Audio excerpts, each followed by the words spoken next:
2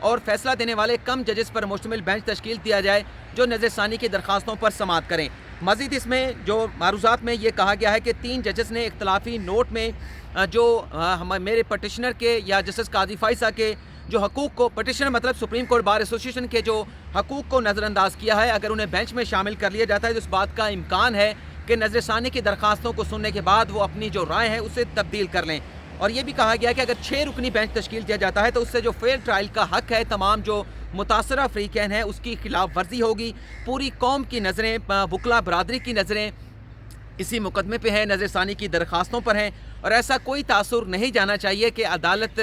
سے انصاف نہیں ہو رہا یا عدالت انصاف کے اوپر کسی قسم کا کوئی کمپرومائز کر رہی ہے۔ آگے چل کے یہ بھی کہا گیا ہے کہ اگر 3 ججز کو شامل کر لیا جاتا ہے جنہوں نے اختلافی نوٹ دیا ہے تو اگر بینچ میں بیٹھے خاموش بھی رہیں تو اس سے بھی کوئی حرج نہیں ہوگا، کوئی مذائقہ نہیں ہوگا۔ اور یہ بھی کہا گیا ہے کہ اگر لارجر بینچ تشکیل نہیں دیا جاتا، جو دستیاب ججز ہیں جسٹس فیصل عرب کی ریٹائرمنٹ کے بعد جو 9 ججز ہیں، اگر ان پر مشتمل بینچ تشکیل نہیں دیا جاتا تو پھر یہ تاثر جائے گا کہ جو اختلافی آوازیں ہیں سپریم کورٹ آف پاکستان ان اختلافی آواز کو دبانا چاہتی ہے۔ تو یہی استدعا کی گئی ہے کہ وہی ججز اس کیس کی سماعت کریں جنہوں نے 19 جون کو فیصلہ دیا تھا 10 رکنی بینچ میں۔ اگر جسٹس فیصل اب ریٹائرڈ ہو چکے ہیں تو باقی جو 9 ججز ہیں ان پر مشتمل بینچ تشکیل دے کر نظر ثانی درخواستوں پر سماعت ہونی چاہیے۔ یہ تو ہماری ناظرین ہوگی پہلی خبر کی تفصیل۔ اب ہم دوسری خبر کے حوالے سے بات کر لیتے ہیں کہ بحریہ ٹاؤن نے سپریم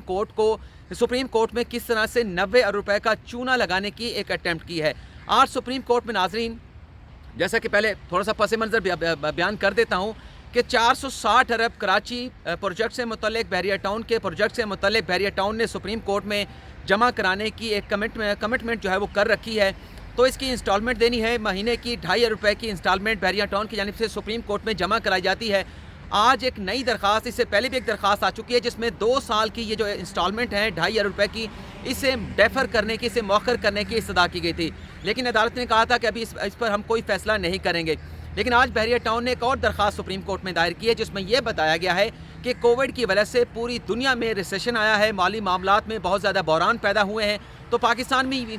میں بھی یہی صورتحال ہے، اور کووڈ کے بعد ہمارے جو کمرشل جو ایکٹیویٹیز ہیں، جو مالی ایکٹیویٹیز ہیں، اس میں ہمیں بہت سارے بحران کا سامنا کرنا پڑ رہا ہے۔ تو لہٰذا کووڈ کی وجہ سے جو انسٹالمنٹ ہیں 2.5 ارب روپے کی ماہانہ کی، انہیں 3 سال کے لیے ستمبر 2020 سے لے کر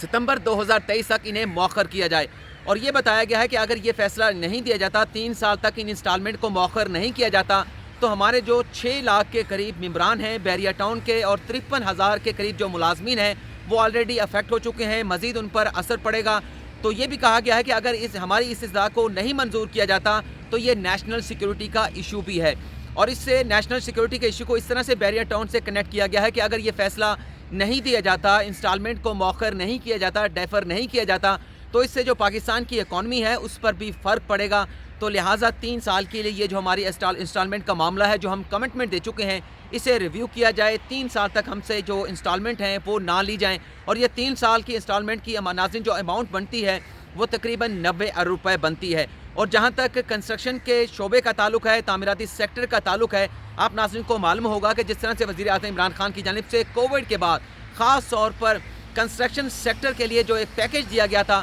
اس کے بعد کس طرح سے سیمنٹ کی سیل میں اضافہ ہوا ہے، تعمیراتی سیکٹر کس طرح سے بڑی تیزی کے ساتھ جو ہے وہ آگے بڑھ رہا ہے، اس میں تیزی دیکھنے میں آ رہی ہے۔ لیکن اس کووڈ کو بنیاد بنا کر اب ایک مرتبہ پھر بحریہ ٹاؤن جو ہے وہ سپریم کورٹ کی آنکھوں میں دھول جھونکنے کی ایک کوشش کر رہی ہے، ایک اٹیمپٹ کر رہی ہے۔ کل اس کیس کی غالباً جو مجھے لگتا ہے سوسر کی جانب سے بتایا گیا ہے کہ کل اس کیس کی سماعت بھی ہونی ہے۔ دیکھتے ہیں سپریم کورٹ اس درخواست پر کیا فیصلہ کرتی ہے۔ تیسرا جو ہمارا سیگمنٹ تھا، امریکی صحافی ڈینیل پرل جسے پاکستان میں 2002 میں قتل کیا گیا تھا، آج 20 سال بعد اس کی لاش ملنے کا، اس کی ڈیڈ باڈی ملنے کا ایک اہم انکشاف سپریم کورٹ آف پاکستان میں کیا گیا ہے۔